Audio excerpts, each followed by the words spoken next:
إن الحمد لله نحمده ونستعينه ونستغفره ونعوذ بالله من شرور أنفسنا ومن سيئات أعمالنا من يهد الله فلا مضل له ومن يضلل فلا هادي له أشهد أن لا إله إلا الله وحده لا شريك له وأشهد أن محمدا عبده ورسوله لا نبي بعده أوصيكم وإياي بتقوى الله فقد فاز المتقون يا أيها الذين آمنوا اتقوا الله حق تقاته ولا تموتن إلا وأنتم مسلمون يا أيها الناس اتقوا ربكم الذي خلقكم من نفس واحدة وخلق منها زوجها وبث منهما رجالا كثيرا ونساء واتقوا الله الذي تساءلون به والأرحام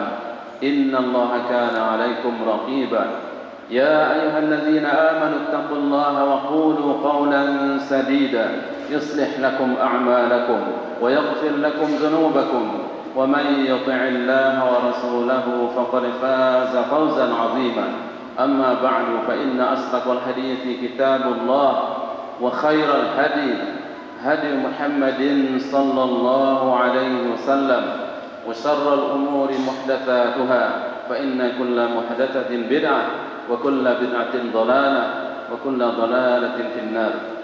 Jemaah Jumat rahimakumullah. Imam Ghazali rahimahullah pernah berkata dan berpesan kepada muridnya, ij'alil himmah fir ruh waj'alil hazimah fin nafs wal mautu fil jasad. Ij'alil himmah fir ruh, jadikanlah kesehatanmu, kekuatanmu pada ruh. Waj'alil hazimah fil nafs, dan kalahkanlah, awasi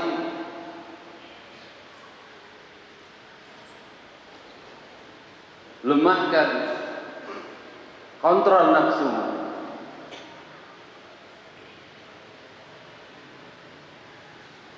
Manusia atau kita ini, badan kita ini dipengaruhi oleh dua hal. Yang pertama adalah ruh, yang kedua nafsu. Apabila ruhnya kuat, maka badan akan mengikuti ruhnya itu. Dan sebaliknya, jika nafsunya kuat, maka badan juga akan mengikuti nafsunya. Ruh manusia akan kuat dengan ibadah kepada Allah Subhanahu wa taala. Ruh itu akan kuat dengan hadir dalam salat jamaah. Ruh itu akan kuat dengan tilawatul Quran, dengan pengajian, dengan tahajud, dengan zikir kepada Allah Subhanahu wa taala, dan i'tikaf. Maka ruh itu akan kuat, dan ketika manusia ruhnya kuat, maka badannya akan mengikuti ruhnya. Bahkan dia akan menikmati. Ketika ruhnya kuat, maka salat jamaah itu adalah nikmat. I'tikaf di masjid adalah nikmat. Membaca Al-Quran itu bukan hanya sekedar membaca, tapi dia merasakan nikmat. Maka kalau kita melihat dalam bulan puasa, sebagian orang berusaha untuk mencari tarawih yang paling cepat. Ada yang 15 menit, ada yang 10 menit, ada yang di bawah dari itu, maka dia akan cari. Kenapa? Karena ruhnya sangat-sangat lemah. Maka badannya tidak mampu untuk menahan beban ibadah. apalagi menikmati ibadah. Beda dengan orang yang rohnya kuat. Diriwayatkan Utsman bin Affan radhiyallahu anhu mengkhatamkan Al-Quran dalam salat tahajudnya, Al-Fatihah 15 juz, rakaat kedua Al-Fatihah 15 juz. Kok bisa? Imam Abu Hanifah radhiyallahu anhu juga seperti itu, mengkhatamkan Al-Quran dalam salat tahajudnya. Kenapa? Karena rohnya begitu kuat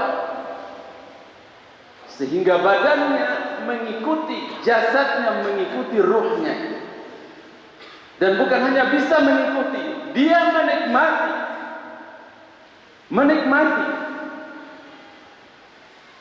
Maka dia bisa menikmati i'tikaf di masjid, bisa menikmati bacaan Al-Qur'annya berlama-lama, bisa salat berlama-lama, sujud berlama-lama.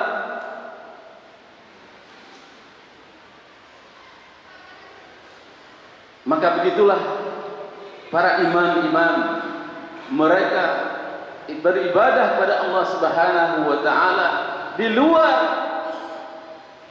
akal manusia, di luar perkiraan kita. Tidak masuk akal. Tapi itu kenyataan. Itulah kenyataan. Dan nafsu, ketika nafsu menjadi kuat, maka badan juga akan mengikuti nafsu. Dan nafsu manusia akan menjadi kuat itu dengan melakukan hal-hal yang diperbolehkan oleh Allah Subhanahu wa taala.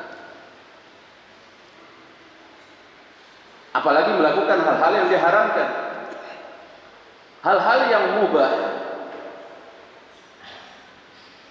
jalan-jalan, main, nonton TV, begadang hari ini di warkop sampai pagi.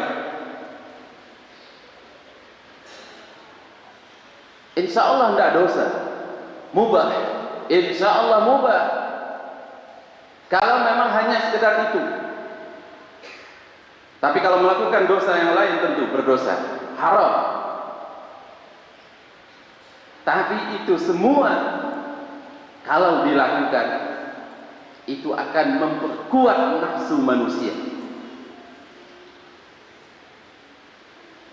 yang akan menyebabkan dia malas untuk beribadah kepada Allah Subhanahu wa taala. Waktunya habis untuk bermain.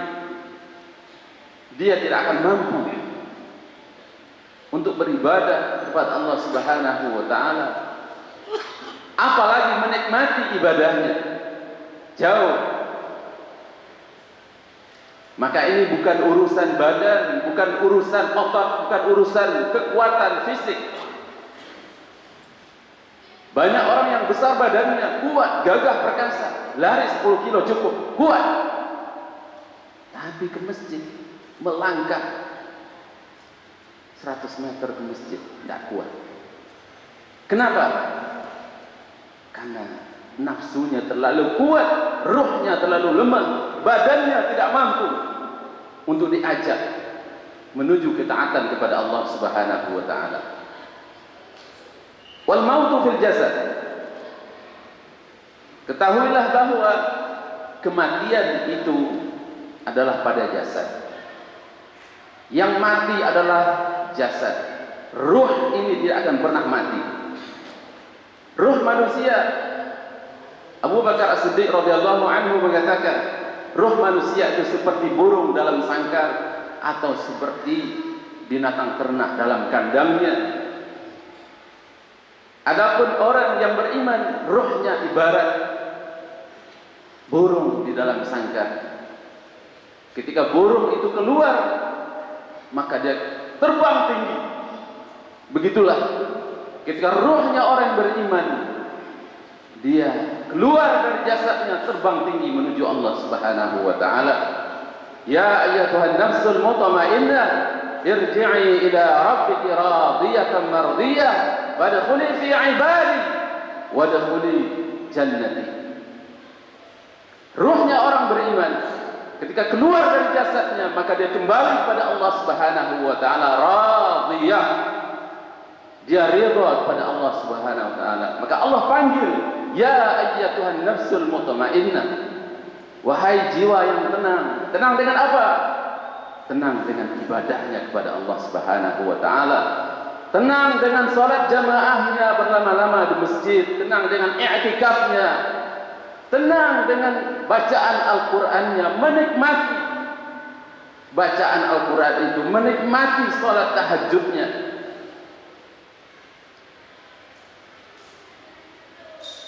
Maka Allah panggil, ya ayyatuhan nafsul mutmainnah, irji'i ila rabbiki radiyatan mardiyah. Kembalilah kepada Tuhanmu radiyah, dalam keadaan ridha, mardiyah, dan diridhai oleh Allah Subhanahu wa taala.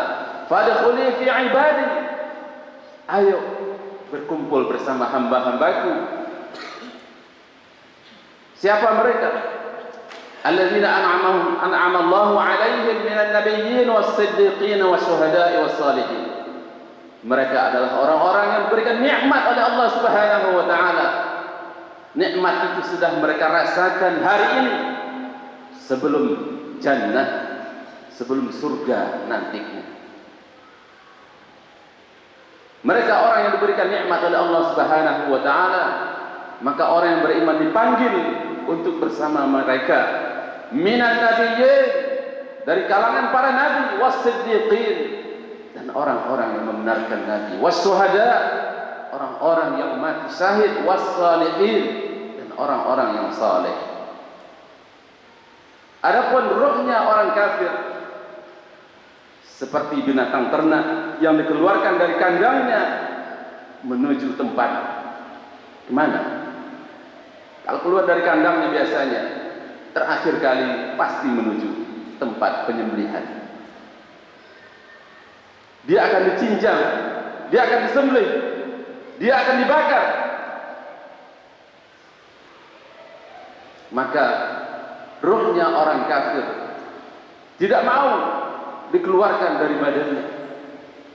Dia berontak, tapi dia tidak sanggup. Dia tidak bisa melawan. Maka kalau memang kematian sesuatu yang harus dan sesuatu yang pasti, tidak ada jalan lain bagi kita kecuali wa tazawwadu fa inna khairaz zadi taqwa. Berbekallah kamu, maka sesungguhnya bekal yang paling baik adalah ketakwaan kepada Allah Subhanahu wa taala. Hari ini kita menganggap uang berharga, ya. Intan berlian berharga, ya. Emas berharga, ya. Rumah mewah berharga, mobil berharga, iya. Tapi nanti ketika manusia mati, maka dia baru tahu yang berharga adalah subhanallah walhamdulillah wa la ilaha illallah wallahu akbar. Betapa berharganya salat 2 rakaat di hari ini. Betapa berharganya beribadah kepada Allah Subhanahu wa taala. Dan betapa berharganya orang yang taat kepada Allah Subhanahu wa taala. Maka itu yang perlu kita sadari. Mari kita berbekal sebanyak-banyaknya, karena perjalanan yang akan kita tempuh bukan perjalanan yang 1 tahun, 2 tahun, 100 tahun, 200 tahun, bahkan ribuan tahun, bahkan perjalanan abadi yang akan kita tempuh. Berapa bekal yang kita siapkan? Berapa kali Al-Quran sudah kita tamatkan? Berapa kali kita sholat jamaah di masjid sehari semalam? Berapa bagian dari agama ini yang sudah kita laksanakan? Apa yang kita lakukan untuk agama ini? Apa peran kita dalam hidup ini untuk menegakkan dinullah, li'i'la'i kalimatillah, untuk meninggikan kalimat Allah Subhanahu wa taala? Karena itu semua akan menjadi bekal yang terbaik. Itu semua adalah ladang pahala yang bagi orang beriman, mereka yakin bahwa itulah yang paling berharga, itulah yang paling berharga di dalam kehidupan dunia ini untuk dibawa menuju bekal akhirat kelak. Wa tazawwadu, maka berbekallah kalian, fa inna khairaz zadi taqwa. Sesungguhnya bekal yang terbaik adalah ketakwaan kepada Allah Subhanahu wa taala. Jemaah rahimakumullah, terakhir hadis riwayat Imam Ahmad yang mengatakan bahwa ruhnya orang beriman itu pasti mencintai yang namanya adalah kematian. Man ahabba liqa Allah, ahabba Allah liqa'ahu. Barang siapa yang ingin berjumpa dengan Allah Subhanahu wa taala, ahabba Allah liqa'ahu. Allah juga ingin berjumpa dengan orang seperti itu. Wa man kariha liqa' Allah, kariha Allah liqa'ahu. Barang siapa yang benci bertemu dengan Allah, maka Allah juga benci bertemu dengan orang seperti itu. Sahabat bertanya, karena mereka yakin bahwa perjumpaan dengan Allah Subhanahu wa taala melalui sebuah pintu gerbang yang harus dilalui, yaitu al-maut, pintu kematian. Yang hari ini kita sangat ketakutan, yang hari ini kita dihantui oleh kematian, dan itu adalah kepastian yang harus kita lewati kalau kita ingin berjumpa dengan Allah Subhanahu wa taala. Qalu, mereka bertanya, kulluna nakrahul maut ya Rasulullah. Semua kami tidak ada yang suka kematian ya Rasulullah. Siapa yang mau mati? Laisa kadzalik. Nabi mengatakan bukan begitu maksudnya. Innal mu'min, sesungguhnya orang beriman, idza hudira, ketika dia sakaratul maut, ja'ahul basyir bima huwa sa'irun ilaihi. Dia akan didatangi pembawa berita gembira tentang apa yang akan dia dapatkan di alam barzakhnya. Bagaimana indahnya alam barzakhnya. Kuburannya raudhatun min riyadil jannah. Ditampakkan kepadanya bahwa kuburannya adalah taman dari taman surga. Hisabnya hisaban yasira, hisab yang mudah. Dan ditampakkan kepadanya surga, gambaran keindahan surga, kenikmatan surga. Maka pada saat itu tidak ada yang paling dia cintai kecuali adalah kematian itu. Maka ahabballahu liqa'ahu, maka dia ingin bertemu dengan Allah Subhanahu wa taala. Ahabba liqa'allah fa ahabballahu liqa'ahu. Dia ingin bertemu dengan Allah, Allah juga ingin bertemu dengan orang seperti itu. Innal fajir awil kafir, adapun orang yang banyak dosanya atau orang kafir, ketika dia sakaratul maut, maka dia beritahu bagaimana siksaan yang akan dia dapatkan, bagaimana alam kuburnya yang menyeramkan, bagaimana neraka diperlihatkan siksaan Allah Subhanahu wa taala kepadanya. Maka pada saat itu tidak ada yang paling dia benci kecuali adalah kematian itu sendiri. Fakarihallah, dia benci kepada Allah Subhanahu wa taala. Wa karihallahu liqa'ahu, maka Allah juga benci bertemu dengan orang seperti itu. Jamaah rahimakumullah, maka marilah kita mengurangi waktu kita untuk bermain di dunia ini. Mari kita serius untuk mencari ibadah kepada Allah Subhanahu wa taala, mencari bekal kita, mencari untuk mendapatkan ladang pahala bagi kita menuju perjalanan akhirat yang begitu jauh, yang begitu lama, yang akan pasti, yang pasti kita akan menempuh semuanya bersama.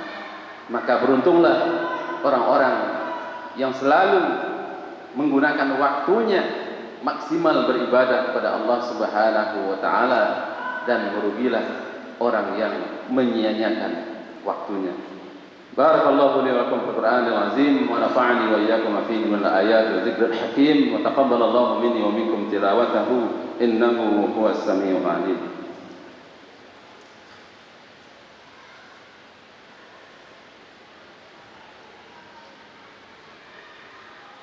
Alhamdulillah rabbil alamin wal 'aqibatu lil muttaqin wa la 'udwana illa 'alal zalimin. Rasulullah sallallahu alaihi wasallam mengatakan, "Ad-dunya sijnul mu'min." Dunia ini memang penjaranya orang beriman. Artinya orang beriman memang tidak bisa macam-macam. Ya, orang beriman di dunia ini terkekang, tidak bisa melakukan ini, tidak bisa berzina, tidak bisa berjudi, tidak bisa minum khamar. Tapi ketika dia keluar dari penjara ini, maka dia akan terbebas. Dia menuju alam kebebasan. Semenjak pertama kali dia menginjakkan kaki di dunia, memang dia dikekang oleh berbagai aturan-aturan Allah Subhanahu wa taala. Tapi dia sendiri pasti akan merasakan kebahagiaan di dalam mengikuti aturan Allah Subhanahu wa taala. Ketika dia keluar dari dunia, dia keluar dari penjara menuju kebebasan Allah Subhanahu wa taala. Wa jannatul kafir, dan dunia adalah surganya orang kafir. Ketika dia dikeluarkan dari surga, dikeluarkan dari kenikmatan, dia akan tidak mau. Dia akan berontak. Dia akan melawan. Dia tidak mau. Tapi tidak ada daya, tidak ada upaya. Dia harus keluar. Dia harus meninggalkan itu. Dan itu adalah siksaan yang luar biasa. Inna Allaha wa malaikatahu yusalluna 'alan nabi ya ayyuhallazina amanu sallu 'alaihi wa sallimu taslima. Allahumma salli 'ala Muhammad wa 'ala ali Muhammad kama shallaita 'ala Ibrahim wa 'ala Ibrahim fil 'alamin innaka Hamidum Majid. Wa barik 'ala Muhammad wa 'ala ali Muhammad kama barakta 'ala Ibrahim wa 'ala ali Ibrahim fil 'alamin innaka Hamidum Majid. Allahumma ighfir lil muslimin wal muslimat. Rabbana zalamna anfusana wa illam taghfir lana wa tarhamna lanakunanna minal khasirin. Allahumma ansurna 'alal qaumil kafirin. Allahumma ansurna 'alal qaumil zalimin. Allahumma ansurna 'alal qaumil musyrikin. Allahumma ansurna 'alal qaumil munafiqin. Allahumma ansuril muslimina fi Indonesia. Allahumma ansuril muslimina fi Suriah. Allahumma ansuril muslimina fi Uyghur. Allahumma ansuril muslimina fi Filistin. Allahumma ansuril muslimina fi Rohingya. Allahumma ansuril muslimina fi kulli makan ya azizu ya qawi ya jabbar ya rabbal alamin. Allahumma inna nas'aluka ridhaka wal jannah wa na'udzu bika min sakhatika wan nar. Allahumma inna nas'aluka al-'afwa wal 'afiyah fid dunya wal akhirah. Allahumma inna nas'aluka al-'afwa wal 'afiyah fi dinina wa dunyana wa ahlina wa malina. Allahumma astur 'awratina wa amin rawatina. Allahumma aslih lana dinana alladhi huwa 'ismatu amrina wa أصلح لنا دنيانا التي فيها معاشنا وأصلح لنا آخرتنا التي إليها معادنا واجعل الحياة زيادة لنا في كل خير واجعل الموت راحة لنا من كل شر. ربنا آتنا في الدنيا حسنة وفي الآخرة حسنة وقنا عذاب النار. سبحان ربك رب العزة عما يصفون وسلام على المرسلين والحمد لله رب العالمين وأقم الصلاة.